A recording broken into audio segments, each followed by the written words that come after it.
So this past week, you may have heard that the mayor of New York City, Michael Bloomberg, has proposed banning the sale of soda drinks in the city of New York, drinks that are larger than 16 ounces, which is the small size of many fast food restaurants. So, what do you think?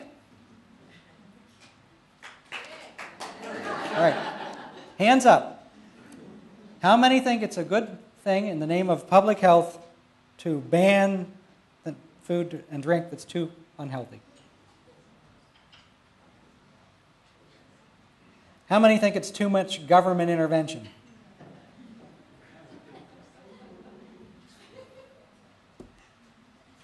We have a little bit of a libertarian streak here, I think. It was pretty mixed, though. The center, all things in moderation, yes.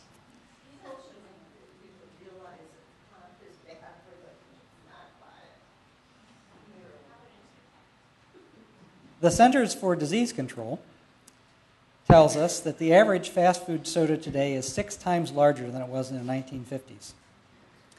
They also say that the average burger and fries is 3 times the size it was in the 1950s. They also say that we have an obesity epidemic in our country. When you think about it, when I think about it, that's a pretty amazing thought. When you think about the fact, all through history, how much hunger and starvation there has been. And throughout most of history, how only the wealthy had routinely plenty to eat. And when you think about the fact that we still have pockets of hunger and starvation, lots of them in our world, and we still have some hunger in our country as well. But for most of our country, regardless of economic station, most people have plenty of food, and food is incredibly cheap by historic standards. And we may have too much food, and that's amazing to think about. I invite you to think about that for a minute, and I'm going to come back to it later. Last week, I started a series on paradise. Paradise as an image or a metaphor for what our faith experience is all about. And I talked about the fact that for the first roughly 1,000 years of Christianity, paradise was the predominant image of early Christian art in worship spaces. When you entered a Christian worship space, you entered a space where there were frescoes on the wall with stars and sun and the moon, and images of water, rivers, lakes, and flora and fauna. And there was an intentional effort as you entered that space to make you feel like you were entering into paradise. And of course, that paradise was past, Garden of Eden, and it was future, waiting for the return of Christ someday in the future. But it was also present.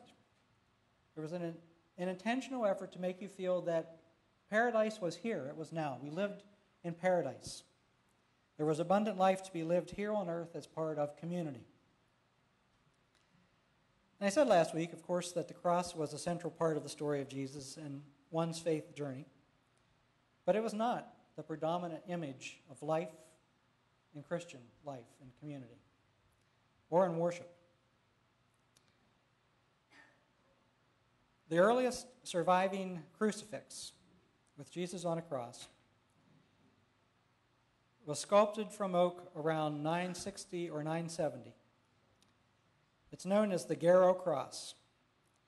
It's found in northern Germany in a cathedral.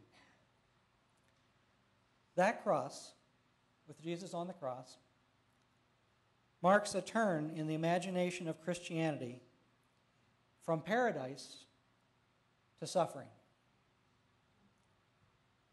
Depictions of the crucified Christ proliferated in Europe in the 11th century, and they became increasingly grotesque and bloody.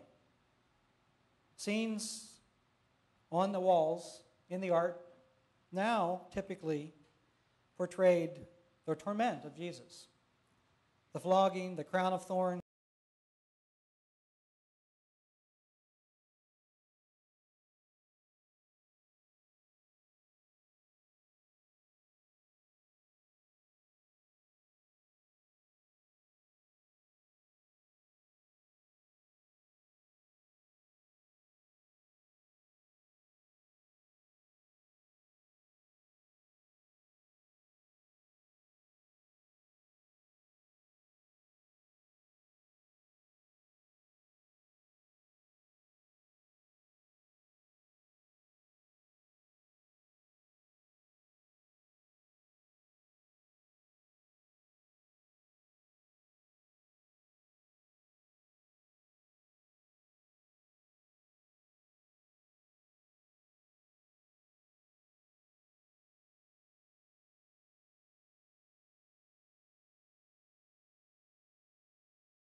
think of abundance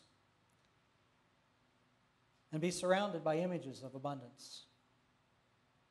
I would much rather have, we had this conversation last week about where our cross is in this church, and it's there if you look and know where you're looking. But I would much rather have open windows and life to look at outside. Paradise.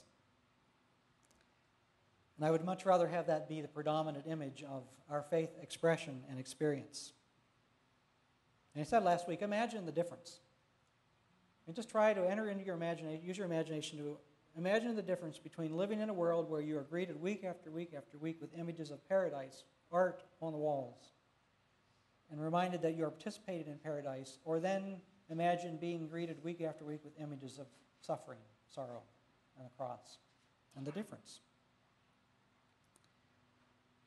If we live within a world where our imagination is opened up with images of life and abundance and paradise, I think the world would be a better place.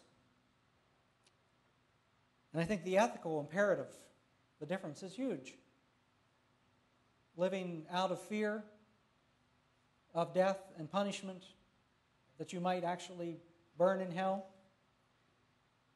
as opposed to being reminded constantly that there is abundance and life and joy and love all around us, and that we have an ethical challenge to live up to it and to take it with us and to live it out and to bring it to others. What a difference.